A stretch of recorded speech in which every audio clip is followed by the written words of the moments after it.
بزرگوں، دوستوں، نوجوان ساتھیوں، عزیز بچوں، السلام علیکم ورحمۃ اللہ وبرکاتہ۔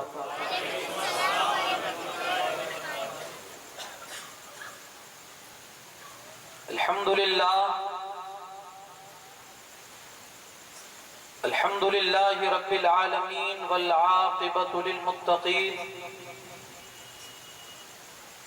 الصلاة والسلام على سید الانبیاء والمرسلین وعلى آلہ الطیبین واصحابہ الطاہرین اجمعین، اما بعد فاعوذ باللہ من الشیطان الرجیم، بسم اللہ الرحمن الرحیم، وَلَا تَقُولُوا لِمَنْ يُقْتَلُ فِي سَبِيلِ اللَّهِ أَمْوَاتٌ بَلْ أَحْيَاءٌ وَلَكِنْ لَا تَشْعُرُونَ۔ صدق اللہ العظیم۔ آئیے سب سے پہلے انتہائی عقیدت اور احترام کے ساتھ اپنی اور ساری کائنات کے مرکز عقیدت، کونین کی زینت، آفتاب رسالت، ماتاب نبوت، حضور احمد مجتبی محمد ارواحنا فدا صلی اللہ تعالی علیہ وسلم کی بارگاہ بے کس بنا میں درود پاک کا ہدیہ پیش کریں۔ اللہم صلی علی سیدنا شفینا نبینا و مولانا محمد وبارک وسلم، صلاۃ و سلام علیک یا رسول اللہ صلی اللہ تعالی علیہ وسلم۔ درود پاک کے حوالے سے ایک کتاب ہے جس کا نام ہے دلائل الخیرات شریف۔ غالباً اکثر مسجدوں میں اور درگاہوں پر یہ کتاب اویلیبل ہوتی ہے۔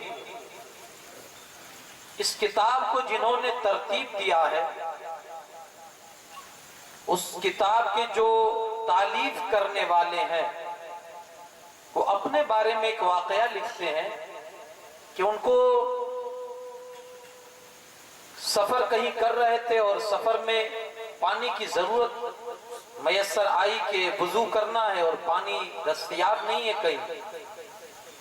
تلاش کرتے کرتے کنویں کے پاس پہنچے تو کنویں میں پانی ضرور تھا، لیکن اتنا نیچے تھا کہ ان کا ہاتھ نہیں پہنچ پا رہا تھا، اور اس وقت کوئی سامان بھی نہیں تھا رسی ڈول کے جس کے ذریعے سے وہ پانی نکال سکے۔ اسی تجسر اور تشویش کے عالم میں تھے کہ اب کرنا تو کیا کرنا، وضو بھی کرنا ہے اور پانی ہے لیکن کنویں کے اندر ہے۔ ایک بچی نے آپ کو دیکھا کہ آپ کسی فکر میں ہے، آپ کے قریب آئی وہ لڑکی اور آ کر کہتی ہے حضور کیا کر رہے ہیں اور کس چیز کی تلاش میں؟ کہا وضو کرنا ہے، پانی نیچے ہے، کوئی سامان بھی نہیں ہے، کوئی ہتھیار بھی نہیں ہے کہ جس کے ذریعے سے میں پانی نکال سکوں۔ تو کہا بس اتنی سی پریشانی ہے۔ وہ بچی کنویں کے قریب جا کر اس میں تھوکتی ہے، جیسے اس کا تھوکنا تھا کہ کنویں کا پانی اوپر آ گیا۔ بزرگ کی حیرت کی انتہا نہ رہی کہ یار اس کے تھوک میں یہ تاثیر اور یہ کمال۔ آپ نے جلدی سے وضو کر لیا کہ بعد میں جو کچھ پوچھنا ہوگا پوچھ لیں گے، پہلے جو اپنا کام ہے وہ نپٹا لیں۔ وضو کیا، وضو کرنے کے بعد آپ نے اس سے پوچھا ذرا یہ تو بتا کہ یار یہ کمال اور یہ تاثیر تیرے تھوک میں کہاں سے آئی؟ تو وہ بچی کہنے لگی حضور دراصل بات یہ ہے کہ میں نبی پاک پر کثرت سے درود پڑھا کرتی ہوں، اس درود کی برکتوں سے اللہ نے میرے تھوک میں بھی تاثیر رکھ دی ہے۔ اگر آپ یہ چاہتے ہیں کہ آپ کے تھوک میں تو نہیں لیکن آپ کی زندگی میں درود پاک کی تاثیر نظر آنی شروع ہو جائے تو عادت بنا لیجئے ہمیشہ درود پاک کثرت سے پڑھنے کی۔